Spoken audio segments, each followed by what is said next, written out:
presidente Jair Bolsonaro afirmou que a liberdade de expressão será a grande pauta das manifestações que estão marcadas para ocorrer no dia 7 de setembro. A declaração foi dada durante entrevista para a Rádio Fonte de Goiás nesta segunda-feira. Bolsonaro também afirmou que o ministro Alexandre de Moraes, do Supremo Tribunal Federal, que o incluiu no chamado inquérito das fake news, está esperando o momento para aplicar uma sanção mais dura contra o chefe do executivo. Indagado sobre uma declaração dada no fim de semana em que disse que só lhe resta estar preso, ser morto ou a vitória, o presidente afirmou que se referia à grande pressão que vem sofrendo. Vamos acompanhar. Presidente, o senhor aqui em Goiânia, no evento na Igreja Assembleia de Deus, o senhor usou uma expressão que há 3 opções para o senhor no futuro, né? Preso, morto ou a vitória. Preso, o senhor não será. Fecho aspas. O senhor quis dizer com isso, presidente? Eu queria dizer que está uma pressão muito grande. Você pode ver, quando a gente fala em voto eletrônico, voto impresso, passou a ser crime. Quando você fala em tratamento precoce, passou a ser crime. E o ministro Alexandre de Moraes me botou no inquérito fake news, no inquérito do fim do mundo. O inquérito sem participação do Ministério Público. O que eles querem com isso aí? Aguardar um momento para me aplicar uma sanção restritiva, quem sabe quando deixar o governo lá na frente. Isso não é um trabalho que se faça. Você não pode ficar ameaçando os outros. Não pode um ministro apenas, ele ser o dono do inquérito. Ele investiga, ele julga e ele condena. Isso não pode acontecer. Se tu quer fazer isso comigo, imagina que estão fazendo com outras pessoas. O que eu quero para o Brasil é a liberdade de expressão. Qualquer um de vocês está nos ouvindo aqui, no meu entender, pode, no meu entender, e de acordo com a interpretação da nossa Constituição, pode questionar qualquer coisa. Pode falar que a hidroxicloroquina dá certo, não dá certo. Você pode falar que confia no voto da urna eletrônica ou não confia, e não você ser punido por causa disso. Então, tem poucas pessoas em Brasília que fazem esse terror todo. Agora, eu falei isso no momento do desabafo e não deixou de ser uma realidade. Vou fazer a minha parte até o final. Para mim, né, tem que valer todos os artigos da nossa Constituição, em especial aquilo que está no artigo 5º da mesma. São vários incisos, onde ele fala em liberdade de religião, em liberdade de ir e vir, em direito ao trabalho, entre tantas e tantas outras coisas. Ainda sobre os atos de 7 de setembro, há pouco a Justiça garantiu aos grupos de oposição a Jair Bolsonaro o direito de realizar manifestação no Vale do Anhangabaú, na capital paulista, no dia 7 de setembro. É o nosso primeiro destaque do programa de hoje. A gente vai agora a Brasília. José Maria Trindade, boa noite, Zé.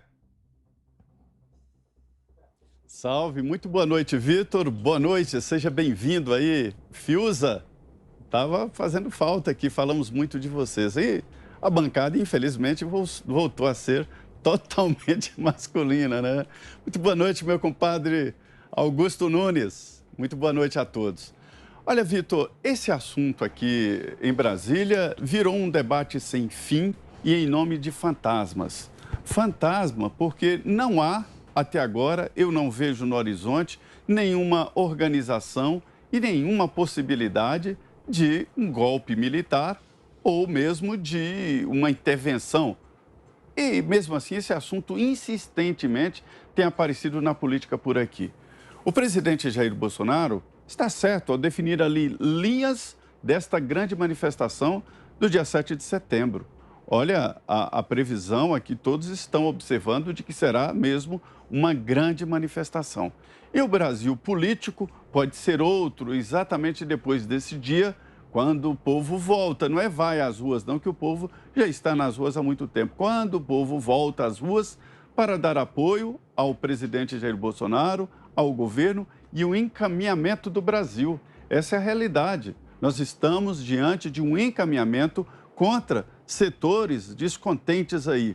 Eram empresários que tinham o controle remoto da política, agora estão distantes, eram políticos corruptos que estavam acostumados exatamente em lidar com o poder como uma máquina de ganhar dinheiro ou tetas para mamar, e do judiciário que fazia e desfazia e ninguém reagia. Mas não há exatamente nada de concreto sobre esta história de golpe, de ruptura constitucional. No horizonte não há isso. O que o presidente está indicando é de que a manifestação do dia 7 de setembro será uma reafirmação de um bem muito próximo à vida, que é exatamente a liberdade. Talvez seja por isso que o presidente colocou essa história aí de morto, preso, porque tudo é a mesma coisa, né? Se você não tem a liberdade, você está morto, pelo menos para a vida. Você vegeta, mas não vive a liberdade. É um grande bem, assim como Deus e família. São bens que cultivamos e que são razão da vida de cada um de nós. Por isso que há uma proximidade tão grande. Repito, essa manifestação, Vitor, do dia 7, está sendo esperada como uma grande manifestação e o mundo político será repensado a partir dela. Bom, e agora sim, de volta com a gente aqui, depois de 2 semanas de férias, o Guilherme Fiuza, lá no Rio de Janeiro. Fiuza, que deve ter muito a dizer pra gente depois dessas 2 semanas de ausência. E a gente começa falando aqui, Fiuza, sobre esses atos marcados para semana que vem, os atos do 7 de setembro. Boa noite para você, Fiuza. Boa noite, Vitor Brown, José Maria Trindade, mestre Augusto Nunes. Boa noite a todos. Eu estou aqui feliz de estar de volta e com saudade de vocês, não tanto dos nossos assuntos, e com a tarefa dificílima de substituir a Cristina Grêmio, né? Sensacional companheira, a quem eu agradeço muito pelo trabalho brilhante, né? Então, Vitor, nós estamos aí realmente caminhando para esta pauta do 7 de setembro, que se tornou um evento superlativo por uma razão muito simples. Porque o país sentiu, né, quem quer viver em democracia, quem quer se manter sob um regime de liberdade, percebeu que está ameaçado de várias formas. Quando se iniciou a discussão mais direta sobre a lisura da eleição, ou seja, sobre o aperfeiçoamento da segurança do sistema, com indicações, inclusive, das vulnerabilidades e de eventos de invasão desse sistema, nós vimos um movimento suspeito, que a sociedade toda suspeitou. A sociedade, né, que não está aí partidarizada, ela suspeitou. Porque a iniciativa para aprimorar a segurança do sistema foi barrada de uma forma ostensiva pelo Poder Judiciário, que é o árbitro da eleição. O mesmo Poder Judiciário que reabilitou para esta mesma eleição um criminoso condenado, né? Então, é claro que a partir daí, o povo está, sim, com medo que a eleição seja roubada. O povo está, sim, desconfiado de que há manobras para influenciar aí a sucessão, a ocupação do poder no Brasil de maneira artificial. Mas todo mundo está vendo isso não é nenhuma teoria complexa, não, isso é muito simples. E o cerco, né, ao presidente da República, ao Palácio do Planalto, pelo STF, também não é nenhuma, a gente não precisa ser nenhum professor de nada aqui para mostrar o óbvio, que todo mundo já viu. Ações de fato e ações retóricas também do STF durante todo o mandato do presidente. Eu faço sempre abro parênteses, dizendo que este movimento de desestabilização do STF antecede a gestão Bolsonaro. A gestão Temer foi alvo deste mesmo tipo de movimento de desestabilização por parte do STF. Pesquisem, uma hora dessa eu falo de novo sobre esse assunto. Então, parecia já ser uma espécie de um desvio, de um vício, de uma tentação, não sei como classificar. E culmina agora, recentemente, com um ato ostensivo do STF, que é a inscrição, o enquadramento do presidente da República no famigerado inquérito das fake news. Isso nada mais é do que uma provocação, isso nada mais é do que uma ação política, que o país todo vê como uma ação política. Então, hoje, por que o país vai, mais uma vez, inundar as ruas, talvez de forma sem precedente, no 7 de setembro, e a imprensa não vai ver? Ou será que ela vai ver dessa vez? Eu tenho essa curiosidade. Porque no 1º de maio, no 1º de agosto, a grande imprensa não viu, né? Ela olhou pela janela, olhou para o lado e falou assim, não tem nada acontecendo. Botou uma fotinho ali de umas pessoas e tal. milhões de pessoas pelo país inteiro, a grande imprensa não viu. Eu não sei se ela... né? E isso, Vitor, só para concluir, é um outro fator de desconfiança da população, porque também é artificial, assim como as manobras do STF em relação ao poder central são artificiais, são políticas. E a inscrição do presidente nesse inquérito, evidentemente, denota uma ação ostensiva da Corte Máxima política e não jurídica. E é por isso que a população teme, nessa mesma corte que tem avançado aí sobre a livre circulação de informações nas redes sociais, né, com ações também arbitrárias, autoritárias contra perfis, pessoas e vozes. É claro que o povo está vendo que nada disso está lhe cheirando bem. E o final disso aí é confronto. É confronto. A gente espera que não seja um confronto. A gente espera que seja pacificamente. A gente teve umas notícias aí, né, de tentativa de negociação. Eu achei muito bom. Estava de férias, ouvi, mas falei, ótimo. O ex-presidente Temer seria um emissário? Muito bom. Sigam esse caminho, esse é o bom caminho. O caminho da represália e do cerco não termina sem conflito. E agora a opinião de Augusto Nunes. Boa noite, Augusto. Boa noite, grande Vitor. Boa noite, compadre Zé. Boa noite, meu irmão Guilherme. Bem-vindo de volta. Estava fazendo falta, Guilherme. Estávamos com saudade e os que nos acompanham, sobretudo. Bom, vamos lá. O que vai acontecer no dia 7 que é apresentado pela imprensa como uma tentativa de golpe, uma forma de apressar o golpe, é uma manifestação que vai inibir os golpistas. Primeiro, o Bolsonaro, como ele próprio vem lembrando, ele não está interessado em dar um golpe num governo que ele comanda. Não faz o menor sentido. Outra coisa, golpe, mais tarde eu trato disso, é uma coisa muito complicada.